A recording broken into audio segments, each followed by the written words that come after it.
Hello everyone. If you have got many chats on your ChatGPT app and you want to delete it at once click, then this video is for you. Open your ChatGPT app and simply swipe it from left to right and go to your profile at the right top corner and then scroll it down. Then you can see your data controls and at the last you can see clear chat history. Click on it and then it will confirm you.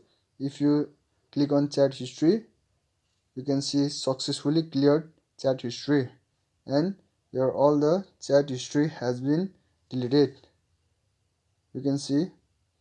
So in this simple way you can delete all the chat history at once at one click. So hope this video will help you and I will see you in the next video. Thank you everyone.